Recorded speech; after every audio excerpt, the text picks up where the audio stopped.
আচ্ছা, কখনো কি মনে হয়েছে যে জিনিসটা একদিন না একদিন ভেঙেই যাবে, সেটাকে এত নিখুঁত করে বানানোর পেছনে কারণটা কি?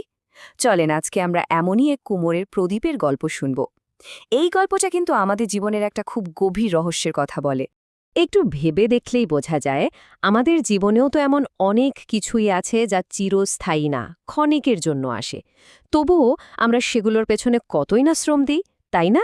এই প্রশ্নটাই কিন্তু আজকের গল্পের একেবারে মূলে। আচ্ছা, সত্যিই কি এসবের কোনো মানে আছে? তো গল্পের শুরুতেই আমরা একটা অদ্ভুত, বলা যেতে পারে একটা ধাঁধার মধ্যে পড়ব। আর এই ধাঁধাটা লুকিয়ে আছে এক কুমোরের কাজের মধ্যে। একবার কল্পনা করুন তো, একটা ছোট্ট শান্ত গ্রাম। সেখানে এক বৃদ্ধ কুমোর তার সমস্ত মন আর ভালোবাসা দিয়ে একটা একটা করে মাটির প্রদীপ বানাচ্ছেন। আর তারই পাশে বসে আছে ছোট্ট নাতি আকাশ। সে একদম অবাক হয়ে দেখছে কিভাবে দাদুর হাতের ছোঁয়ায় সাধারণ মাটি এক একটা শিল্পের মতো সুন্দর হয়ে উঠছে। আর এইসব দেখতে দেখতেই আকাশের মনে খুব সহজ কিন্তু দারুণ একটা প্রশ্ন চলে এলো। সে তার দাদুকে জিজ্ঞেস করেই ফেলল, দাদু, এই প্রদীপগুলো তো একদিন পুড়ে ছাই হয়ে যাবে, না হলে সহজেই ভেঙে যাবে। তুমি এগুলোর পেছনে এত সময় কেন দিচ্ছ? দাদু কথাটা শুনে শুধু একটু হাসলেন। তারপর বললেন, এর উত্তরটা আজকের রাতের ঝড়ের সাথেই পাবি। ব্যাস, এই কথা শোনার পর তো আকাশের কৌতূহল আরও বেড়ে গেল। সে অধীর আগ্রহে অপেক্ষা করতে থাকল কখন রাত হবে। আর হলো তাই। দাদু যেমনটা বলেছিলেন, রাত নামার সাথে সাথেই শুরু হলো সে ভয়ঙ্কর ঝড়। চলুন দেখা যাক সেই রাতে ঠিক কি হয়েছিল। সত্যি সত্যি সেই রাতে এক প্রচণ্ড ঝড় উঠল।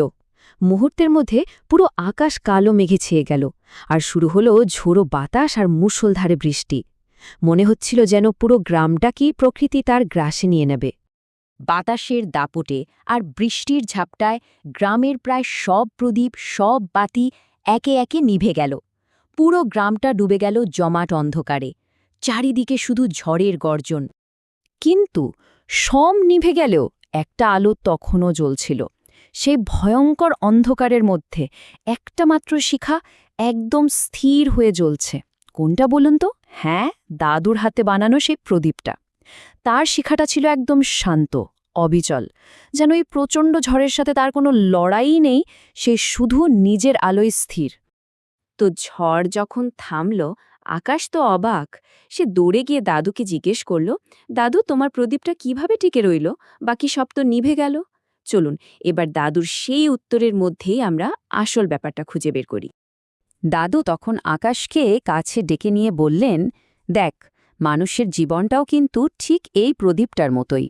আমরা বাইরের ঝড় বাইরের পরিস্থিতিকে কন্ট্রোল করতে পারি না, কিন্তু আমরা আমাদের ভেতরের গঠনটাকে এতটাই মজবুত করে তুলতে পারি যে কোনো কিছুই আমাদের ভেতরের শিখাকে নেভাতে পারবে না।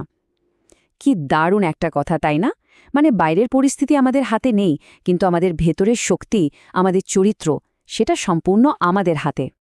তাহলে চলুন এই তুলনাটা আরেকটু সহজ করে দেখি। প্রদীপের যে মজবুত গঠন, সেটা আসলে কি? সেটা হলো আমাদের ভেতরের চরিত্র। আর ওই যে সুরক্ষিত শিখা, যেটা ঝড়েও নিভল না, ওটা হলো আমাদের অদম্য ইচ্ছাশক্তি, আমাদের বিশ্বাস। আর প্রবল ঝড়টা, ওটা তো আমাদের জীবনের বাইরের সব চ্যালেঞ্জ, সব বাধা বিপত্তি। তো এই পুরো গল্পটা থেকে, এই মাটির প্রদীপের কাহিনী থেকে আমরা আমাদের জীবনের জন্য ঠিক কোন শিক্ষাগুলো নিতে পারি? চলুন ৩টা মূল বিষয় একটু দেখে নেওয়া যাক। প্রথম শিক্ষাটা হলো নিজের ভিত্তিটাকে তৈরি করা। বাইরের সমস্যা নিয়ে শুধু অভিযোগ না করে নিজের ভেতরের শক্তিটা বাড়ানোর দিকে মনোযোগ দেয়া। এরপর দ্বিতীয়টা হলো ধৈর্যের সাথে কাজ করা। কোনো লক্ষ্যে পৌঁছানোর জন্য তাড়াহুড়ো না করে বরং প্রতিদিন একটু একটু করে নিজেকে আরও ভালো করে তোলা। আর সবশেষে ৩ নম্বর এবং সবচেয়ে জরুরি শিক্ষাটা হলো ভেতরের শিখাকে রক্ষা করা। পরিস্থিতি যেমনই হোক না কেন, নিজের বিশ্বাস আর ইচ্ছাশক্তিকে সবসময় বাঁচিয়ে রাখা। তো এই গল্পটা শেষে একটাই প্রশ্ন থেকে যায়, যা আমাদের সবার নিজেকে করা উচিত। আমাদের জীবনের প্রদীপটা কি যে কোনো ঝড়ের জন্য প্রস্তুত? এই একটা প্রশ্নের উত্তরই কিন্তু আমাদের ভবিষ্যতের পথটা দেখিয়ে দিতে পারে।